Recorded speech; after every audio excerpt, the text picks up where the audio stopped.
ബുദ്ധിമുട്ടാണ്. മലയാളം പോലെ അത്ര ഈസി അല്ലെന്നല്ലേ? ഓക്കെ, അപ്പോൾ മോൾക്ക് എങ്ങനെയായിരുന്നു? ടഫായിരുന്നു സംസ്കൃത കഥാരചനയ്ക്ക് കിട്ടിയ വിഷയം? കുഴപ്പമില്ലായിരുന്നു. മൈത്രി. ഓക്കെ, അപ്പോൾ ഇനി അങ്ങോട്ടേക്കുള്ള നിങ്ങളുടെ മുന്നോട്ടേക്കുള്ള യാത്രയിലും ഇങ്ങനെ വിജയങ്ങളൊക്കെ വന്ന് നിങ്ങൾക്ക് എപ്പോഴും സന്തോഷിക്കാനുള്ള നിമിഷങ്ങളുണ്ടാവട്ടെ. അപ്പോൾ കൂടുതൽ വായന വേണം, സംസ്കൃതത്തിലാണെങ്കിലും മലയാളമാണെങ്കിലും പുസ്തകങ്ങൾ. കാരണം ഇപ്പോഴത്തെ കുട്ടികളെക്കുറിച്ച് നമ്മൾ സാധാരണ പറയാറുണ്ട്, അവർ ഫോണിന് അഡിക്റ്റാണ്, അല്ലെങ്കിൽ സിനിമയ്ക്ക് അഡിക്റ്റാണ്, അല്ലെങ്കിൽ മറ്റ് നമ്മുടെ BTS പോലെയുള്ള കാര്യങ്ങൾക്കൊക്കെ അഡിക്ഷൻ ഉണ്ട് എന്നാണ്. വായന മരിക്കുന്നു എന്നൊക്കെ. പക്ഷെ അങ്ങനെയൊന്നുമല്ല. നിങ്ങളെപ്പോലുള്ള കുട്ടികളെ കാണുമ്പോൾ അറിയാം നിങ്ങൾക്കൊക്കെ എത്രമാത്രം കഴിവുണ്ട്, നമ്മൾ ഈ പറയുന്നവരൊക്കെ എത്രമാത്രം ചെറുതാണെന്നൊക്കെ നമുക്ക് മനസ്സിലാക്കാൻ പറ്റുന്നുണ്ട്. അപ്പോൾ കൂടുതൽ വായിക്കുക. നിങ്ങൾക്ക് ദൈവം തന്നിട്ടുള്ളൊരു ബ്ലെസ്സിങ്സ് ആണ് ഈ ഒരു ഭാവന എന്ന് പറയുന്നത്. അത് വളർത്തുക. ഓക്കെ, ഇവിടെ വന്ന് നമ്മളോട് സംസാരിച്ചതിനൊക്കെ നന്ദി കേട്ടോ. Thank you.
പയ്യന്നൂരിന്റെ മണ്ണിൽ കണ്ണൂർ റവന്യൂ ജില്ലാ കേരള സ്കൂൾ കലോത്സവം നടന്നുകൊണ്ടിരിക്കുമ്പോൾ ഇന്ന് മൂന്നാം ദിനമാണ്. മൂന്നാം ദിനത്തിൽ രാവിലെ തന്നെ മത്സരങ്ങളൊക്കെയും നടന്നുകൊണ്ടിരിക്കുന്നുണ്ട്. ഇവിടെ നമ്മുടെ കാണികളൊക്കെയും കാണാൻ ആഗ്രഹിച്ച സംഘനൃത്തമാണ് ഇപ്പോൾ വേദി 2-ൽ നടന്നുകൊണ്ടിരിക്കുന്നത്. ഇന്ന് രാവിലെ കഴിഞ്ഞ വേദി 7-ൽ കഴിഞ്ഞ UP വിഭാഗം ദേശഭക്തി ഗാനത്തിൽ 1ാം സ്ഥാനം നേടിയ നമ്മുടെ സെന്റ് മേരീസിന്റെ ചുണക്കുട്ടികളാണ് ഇന്ന് നമ്മോടൊപ്പം ഉള്ളത്. പയ്യന്നൂർ ഉപജില്ല സ്കൂൾ കലോത്സവം കഴിഞ്ഞപ്പോൾ ആ ഒരു ഇന്റർവ്യൂവിൽ ഇവർ എന്നോട് പറഞ്ഞതാണ് ജില്ലയിൽ ഞങ്ങൾ ഫസ്റ്റ് അടിക്കുമെന്ന്. അത് അടിച്ചിട്ട് ഇവിടെ വന്നിട്ടുണ്ട് എന്നെ കാണാൻ വേണ്ടിയിട്ട്. ഹായ്. ഹായ്. അങ്ങനെ പറഞ്ഞതുപോലെ ജില്ലയിലും ഫസ്റ്റ് അടിച്ചു അല്ലേ? എല്ലാരും ഒന്ന് പേര് പറഞ്ഞേ. ഞാൻ വേദ. ഞാൻ തേജസ്വിനി. ഞാൻ ഇഷ. ഞാൻ ജാൻവി ഷൈജു. പാർവതി കെ. നീലിമ സുരേഷ്. പാർവതി പ്രിയേഷ്. എങ്ങനെയായിരുന്നു? നല്ല കോമ്പറ്റീഷൻ ഉണ്ടായിരുന്നു ദേശഭക്തിഗാന മത്സരത്തില്? ഉണ്ടായിരുന്നു അല്ലേ? അപ്പോ ആ അവരൊക്കെയും തരണം ചെയ്തുകൊണ്ട് നിങ്ങൾ തന്നെ ഒന്നാം സ്ഥാനം നേടിയല്ലേ? ഇനിയിപ്പോ നമുക്ക് യുപിയിൽ സംസ്ഥാന കലോത്സവം ഇല്ല, അതൊരു ചെറിയ നഷ്ടബോധമാണ് അല്ലേ? ഇനിയിപ്പോ എല്ലാവരും അടുത്ത പ്രാവശ്യം ഹൈസ്കൂളിലേക്കായോ? 7ാം ക്ലാസ്സിലാണോ എല്ലാവരും? കുറച്ചാള് ഹൈസ്കൂളിലേക്കായി, ബാക്കിയുള്ളവർ യുപി തന്നെയുണ്ട് അല്ലേ? അപ്പം വീട്ടിലൊക്കെ വിളിച്ചു പറഞ്ഞോ ഒന്നാം സ്ഥാനം കിട്ടിയപ്പോ? ഇപ്പൊ കഴിഞ്ഞതേ ഉള്ളൂ, റിസൾട്ട് ഇപ്പൊ വന്നതേ ഉള്ളൂ അല്ലേ? അപ്പൊ സാറ് സ്കൂളിലെ മാഷാണ് അല്ലേ? സാർ പേര് സുദീപ്. അപ്പൊ കുട്ടികൾ ഇങ്ങനെ ഒരു വിജയം കൈവരിച്ചപ്പോ ഇത് തുടർച്ചയായിട്ട് വർഷങ്ങളായി നമ്മൾ തന്നെ അധികം ഇപ്പോൾ സമ്മാനം അടിക്കുന്നത്. കഴിഞ്ഞ വർഷം 1ാം സമ്മാനം ഉണ്ടായിരുന്നു.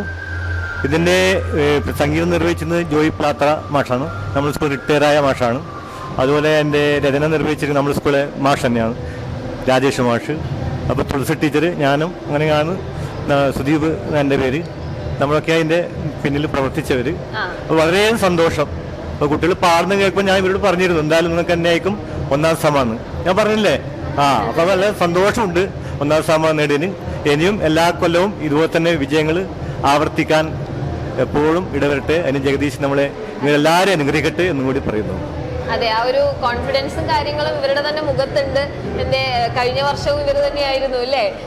ഉപജില്ലാ കലോത്സവത്തിലും എന്നോട് പറഞ്ഞിരുന്നു ആത്മധൈര്യത്തോടെ ഞങ്ങൾ തന്നെ ജില്ലയിൽ ഫസ്റ്റ് അടിക്കുമെന്ന് അല്ലേ? ആ ഒരു വിശ്വാസത്തിലും ആ ഒരു കോൺഫിഡൻസോട് കൂടി ഇവിടെ പാടി 1ാം സ്ഥാനം നേടിയ ആ പാട്ടിനെ കുറച്ച് നമുക്ക് പാടിയാലോ? ഓക്കെ.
നമുക്കൊരു സംസ്ഥാന കലോത്സവം ഇല്ലെങ്കിൽ എന്താ, നമുക്കിനി അങ്ങോട്ടുള്ള ഭാവിയിലും ഈ പാട്ടും കാര്യങ്ങളും കൊണ്ട് തന്നെ മുന്നോട്ട് പോകണം. ഇതൊരിക്കലും നിർത്താൻ വേണ്ടി പാടില്ല.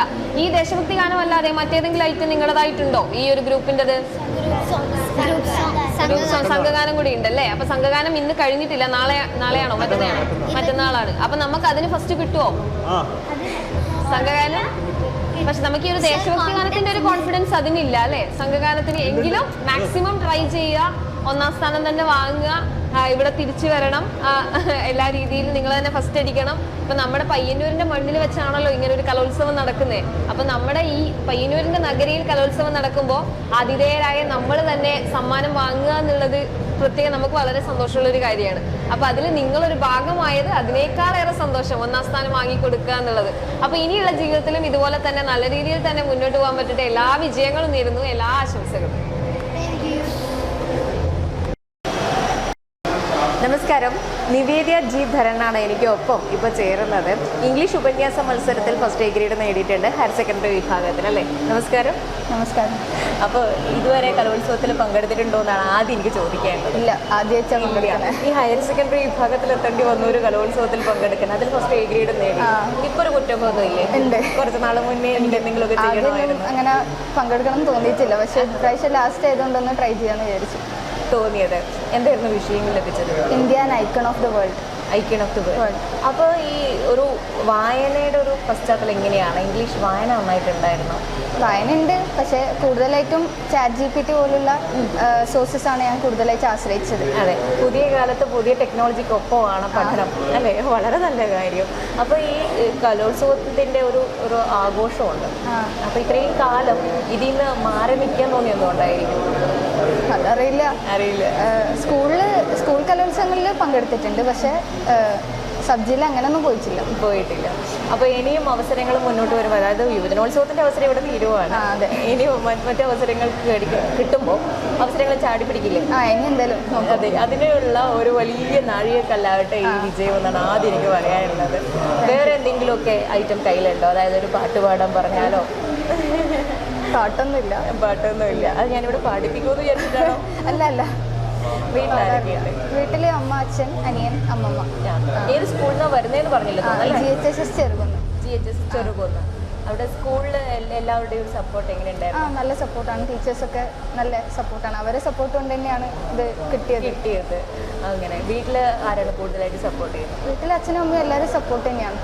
അവരെന്ത് ചെയ്യുന്നത്? ജോലി എന്ത് ചെയ്യുന്നത്? അച്ഛൻ എഡ്യൂക്കേഷൻ ഡിപ്പാർട്ട്മെന്റിലാണ്, അമ്മ KSRTC കണ്ടക്ടറാണ്. അപ്പോൾ ഭാവിയിൽ വലുതാവുമ്പോൾ ആരാവണമെന്നാണ് ഒരാഗ്രഹം? എഞ്ചിനീയർ ആവണമെന്നാണ് ആഗ്രഹം. എഞ്ചിനീയറിംഗ് ആണ് സാധാരണ എല്ലാവരും പറയുന്ന പോലെ, ഡോക്ടർ അല്ലെങ്കിൽ എഞ്ചിനീയർ. അപ്പോൾ ആവട്ടെ, എന്താ പറയുക, ആഗ്രഹിക്കുന്ന മേഖലകളിലൊക്കെ എത്താൻ പറ്റട്ടെ. അവിടെയും ഇതുപോലുള്ള അവസരങ്ങൾ വരുമ്പോൾ നമ്മൾ ചാടി പിടിക്കണം. കാരണം പുതിയ കാലത്ത് എല്ലാത്തിനും മത്സരമാണ്. മത്സരത്തിൻ്റെ കാലത്ത് നമ്മൾ ആ ഒരു മത്സര ബുദ്ധിയോടെ ജയിക്കുമ്പോഴാണ് നമുക്ക് ജയിക്കാൻ പറ്റുക. അപ്പോൾ നമ്മളോട് വന്ന് സംസാരിച്ചതിനും ഈ ഒരു വിജയത്തിൻ്റെ സന്തോഷം പങ്കിട്ടതിനും ഒക്കെ വലിയ സന്തോഷം. ഭാവിയിൽ എല്ലാ ഭാവങ്ങളും ഉണ്ടാവട്ടെ. Thank you.